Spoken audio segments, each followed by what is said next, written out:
Hello students, men's education online classes में आप सभी का एक बार फिर बहुत बहुत स्वागत है। इस वीडियो के द्वारा मैं आपको बताने वाला हूं समाजशास्त्र और समाजशास्त्र के महत्वपूर्ण ऑब्जेक्टिव टाइप क्वेश्चन में बताऊंगा। और ये आदर्श प्रश्न पत्र है आपकी वार्षिक परीक्षा के लिए। जो आदर्श प्रश्न पत्र है ये कहाँ से लिया गया है, तो आपको याद होना चाहिए कि ये मैंने परीक्षा अध्ययन से लिया है। कहाँ से लिया है? परीक्षा अध्ययन से।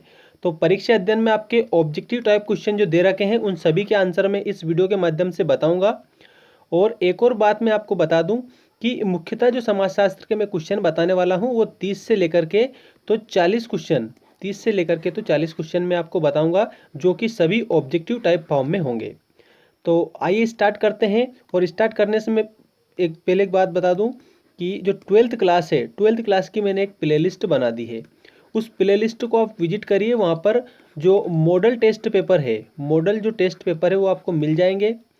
और 12th बोर्ड एग्जाम्स करके मैंने एक प्लेलिस्ट बनाई है, एमपी बोर्ड, ठीक है। तो उसको आप विजिट करिए, आपको सारा मटेरियल मिल जाएगा। आइए स्टार्ट करते हैं पहले क्वेश्चन से। जो फर्स्ट क्वेश्चन है वो आपका इस प्रकार है, देख सकते हैं। भारत में पहली राष्ट्रीय जनसंख्या नीति किस सन में घोषित की गई? अब समझ लें, आप सभी जो क्वेश्चन है ना, ये सभी क्वेश्चन के आंसर आप अभी लिख लेंगे। और एक और बात समझ लें कि अगर आपको इसी प्रकार की जो अपडेट चाहिए तो आप चैनल को सब्सक्राइब करना ना भूलें और बेल आइकन जरूर प्रेस कर देना ताकि आपको डेली की अपडेट मिलती रहे। जो पहला क्वेश्चन है, भारत में पहली राष्ट्रीय जनसंख्या नीति किस सन में घोषित की गई? तो इसका करेक्ट आंसर आएगा दोस्तों 1976। क्या आएगा? 1976 इसका करेक्ट आंसर हमारा हो जाएगा। 1976 में पहली जो राष्ट्रीय जनसंख्या नीति है वो घोषित की गई थी। इसके बाद में दूसरा देख लीजिए, किसने कहा कि जाति एक बंद वर्ग है? ठीक है, किसने कहा था कि जाति एक बंद वर्ग है? तो डॉक्टर डी.एन. मजूमदार ने कहा था ये जाति एक बंद वर्ग है। अगला क्वेश्चन आपका इस प्रकार है, निम्नांकित में से सामाजिक आंदोलन के अंतर्गत नहीं आएगा। सामाजिक आंदोलन के अंतर्गत क्या नहीं आएगा? तो आपके ऑप्शन है जाति प्रथा, किसान आंदोलन, सती प्रथा और नारी मुक्ति आंदोलन। तो दोस्तों इस तीसरे क्वेश्चन का जो आंसर है ऑप्शन नंबर सी करेक्ट होगा। ऑप्शन नंबर सी में क्या लिखा हुआ है? किसान आंदोलन। जो किसान आंदोलन है ये सामाजिक आंदोलन के अंतर्गत नहीं आएगा। अब बात करते हैं क्वेश्चन नंबर 4 की। क्वेश्चन नंबर 4 में क्या दिया है? औद्योगिकरण का सामाजिक प्रभाव है। औद्योगिकरण का जो सामाजिक प्रभाव है वो आपको इसमें बताना है। देखो, औद्योगिकरण क्या होता है कि विभिन्न प्रकार के उद्योगों की स्थापना के माध्यम से जो व्यापारिक गतिविधियां हैं वो संचालित की जाती है और औद्योगिकीकरण उसे ही हम कहते हैं, ठीक है। और नई नई तकनीकों के माध्यम से, मशीनों के माध्यम से औद्योगिकरण को बढ़ावा दिया गया है। तो औद्योगिकरण का सामाजिक प्रभाव बताना है। आपके चार ऑप्शन है, आवास समस्या, दूसरा ऑप्शन है अपराध में वृद्धि, तीसरा ऑप्शन देखिए मनोरंजन का व्यापारीकरण, या ये सभी। तो दोस्तों इसमें करेक्ट आंसर आपको करना है ये सभी, क्योंकि औद्योगिकरण से आवास की समस्या भी होती है, अपराध में वृद्धि भी हो जाती है और मनोरंजन का व्यापारीकरण भी हो जाता है। इसके बाद में अगला क्वेश्चन देखिए, संस्कृतिकरण की अवधारणा किस विद्वान ने दी थी? अब ये तो औद्योगिकरण का था पहले, इसके अभी आ गया है संस्कृतिकरण। संस्कृतिकरण की जो अवधारणा है वो किस विद्वान ने दी थी? इसका करेक्ट आंसर है दोस्तों option number B, M N. Srinivas ने। ठीक है, आप इसमें क्या लिखेंगे? M N. Srinivas. M N. Srinivas is the correct answer, जो कि आपका ऑप्शन नंबर बी में दे रखा है। इसके बाद में नेक्स्ट क्वेश्चन देखिए, हरित क्रांति। हरित क्रांति के कारण किसके उत्पादन में वृद्धि हुई है? तो हरित क्रांति के कारण गेहूं के उत्पादन में सर्वाधिक वृद्धि देखी गई है। तो आप करेक्ट आंसर क्या करेंगे? गेहूं, क्योंकि जो हरित क्रांति है उसमें फसलों का जो कह सकते हैं कि अधिक से अधिक फसलों का उत्पादन इसमें किया जाता है हरित क्रांति में। तो मुख्यतः गेहूं ज़्यादा उपज हुई है, इसलिए हम कह सकते हैं कि हरित क्रांति के कारण गेहूं की जो उपज है उसमें सर्वाधिक वृद्धि हुई है। अब हम देखेंगे रिक्त स्थानों की पूर्ति कीजिए। तो भारत में जनसंख्या वितरण खाली स्थान है, पहला जो है इसमें क्या आएगा? विषमता। क्या आएगा? विषमता है। तो देखिए किस प्रकार है ये भी मैं आपको बता देता हूँ। रिक्त स्थानों की पूर्ति फर्स्ट में देखिए, भारत में जनसंख्या वितरण में क्या है? विषमता है। मतलब कि कह सकते हैं कि जनसंख्या वितरण कैसा है? असमान है, ये दोनों ऑप्शन में से आप एक करेक्ट लिख सकते हैं, दोनों ही करेक्ट है, एक ही चीज़ है दोनों, विषम या असमान। अगला देखिए, संयुक्त परिवार की संरचना में सर्वोच्च स्थान किसका होता है? तो जो संयुक्त परिवार है उसकी संरचना में जो सर्वोच्च स्थान, सर्वोच्च मतलब होता है सबसे ऊंचा, तो वो होता है कर्ता का। जो भी मुख्य व्यक्ति होता है, जैसे हम कह सकते हैं कि संयुक्त परिवार में अगर कर्ता दादाजी है तो वो मुख्य व्यक्ति होंगे, उनका सर्वोच्च स्थान होगा, या फिर अगर पिताजी हैं तो उनका सर्वोच्च स्थान होगा। तो इस प्रकार से जो कर्ता मुख्य रूप से जो कार्य करने वाला होता है वो सर्वोच्च स्थान रखता है। शोधकर्ता का पहला कार्य है समस्या का, तो शोधकर्ता का जो पहला कार्य है वो समस्या का चुनाव, सबसे पहले समस्या का क्या करते हैं? चुनाव करते हैं। अगला देख लीजिए, नगरीकरण ने शिक्षा का किया है, क्या किया है? तो नगरीकरण ने शिक्षा का प्रसार किया है। क्या किया है? प्रसार। इसमें आप क्या लिखेंगे? प्रसार। इसके बाद में नेक्स्ट देख लीजिए, भारत में जमींदारी उन्मूलन अधिनियम वर्ष में पारित किया गया, तो इसमें आप लिखेंगे 1951। क्या लिखेंगे?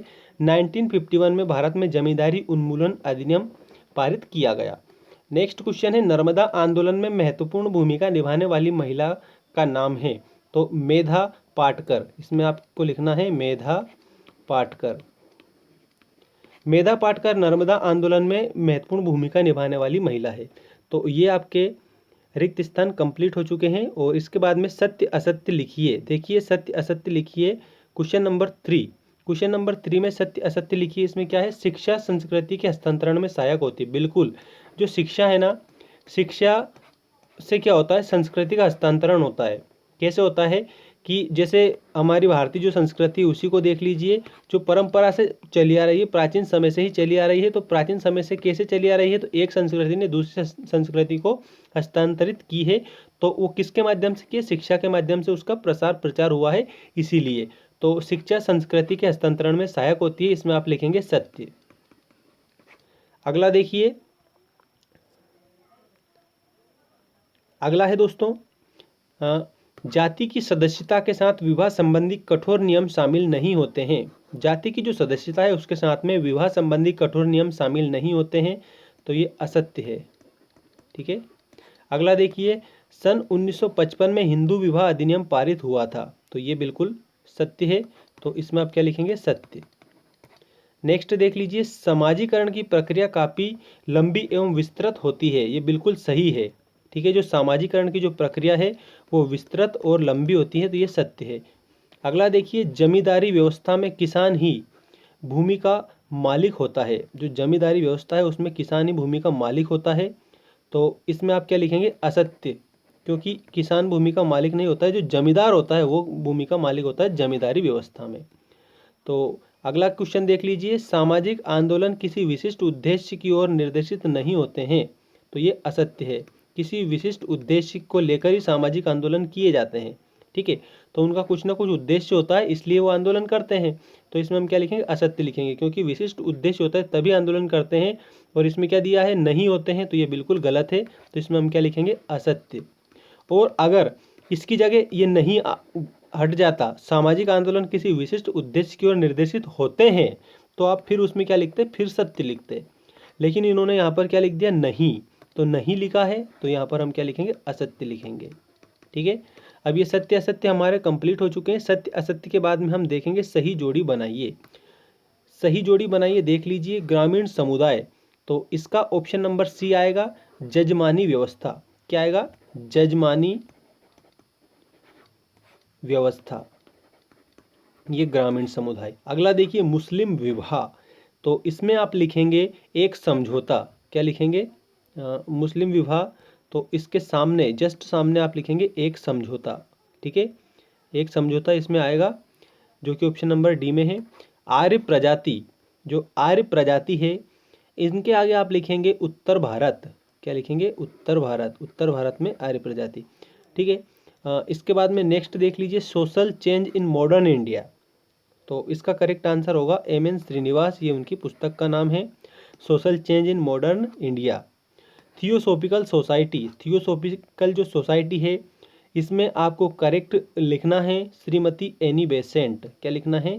Shrimati Annie Besant, option number B में दे रखा है। इसके बाद में अगला देख लीजिए वैश्वीकरण। जो वैश्वीकरण है इसमें आप क्या लिखेंगे, वैश्वीकरण में आप लिखेंगे ऑप्शन नंबर ए सार्वभौमिकता। क्या लिखेंगे, सार्वभौमिकता, ये वैश्वीकरण में लिखेंगे। और ये जो सारे आपके जो आंसर हैं ये यहाँ पर दे रखे हैं, इनको भी आप देख सकते हैं, यहाँ दे रखे हैं। तो जो सही जोड़ी है ना, इन सही जोड़ी को आप अच्छी तरह से याद कर लेंगे, बिल्कुल सिंपल सही जोड़ी है, ठीक है। हाँ, सही जोड़ी के बाद में एक शब्द या एक वाक्य में उत्तर दीजिए, आपके सामने आ चुके हैं। देखिए सबसे पहला, उपनिवेशवाद के शत्रु का क्या नाम है? तो उपनिवेशवाद के शत्रु का नाम है राष्ट्रवाद। राष्ट्रवाद ये उपनिवेशवाद का शत्रु है। जनसंख्या के विज्ञान को क्या कहते हैं? तो जननांकिकी कहते हैं, ठीक है, जननांकिकी। इसमें किसका अध्ययन किया जाता है? जननांकिकी में जनसंख्या का अध्ययन किया जाता है, ठीक है, याद रखेंगे आप। जनसंख्या का अध्ययन किस में किया जाता है? तो जननांकिकी में जनसंख्या का अध्ययन किया जाता है। नेक्स्ट क्वेश्चन देखिए, जाति व्यवस्था का सबसे कठोर नियम कौन सा है?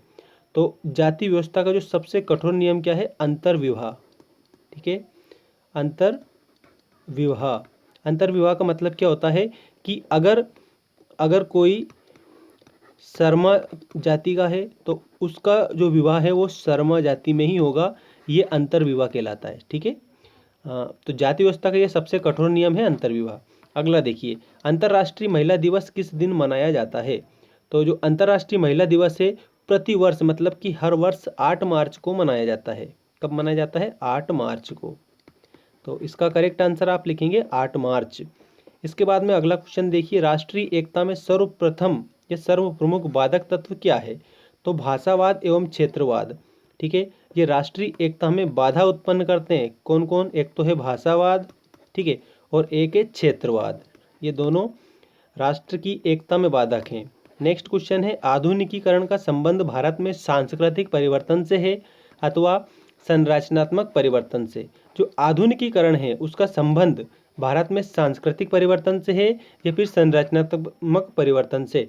तो इसमें आप लिखेंगे कि वो है सांस्कृतिक परिवर्तन से। किससे? सांस्कृतिक परिवर्तन से, सांस्कृतिक परिवर्तन से। ये आपके पूरे जो ऑब्जेक्टिव टाइप क्वेश्चन थे ये आपके कंप्लीट हो चुके हैं, जो कि सारे ऑब्जेक्टिव टाइप क्वेश्चन आपकी जो नई परीक्षा अध्ययन है उसके अकॉर्डिंग दिया है।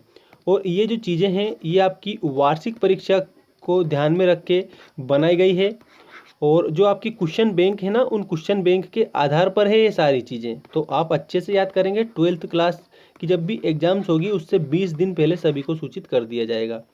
मिलते हैं नेक्स्ट वीडियो में जिसमें आपको अगला विषय मैं बताऊंगा, ठीक है। और चैनल को सब्सक्राइब नहीं किया तो जल्दी से चैनल को सब्सक्राइब कर लेना, अपने उन दोस्तों के साथ शेयर कर देना जो कक्षा 12वीं में पढ़ते हैं और MP बोर्ड वाले हैं, मतलब मध्य प्रदेश के हैं।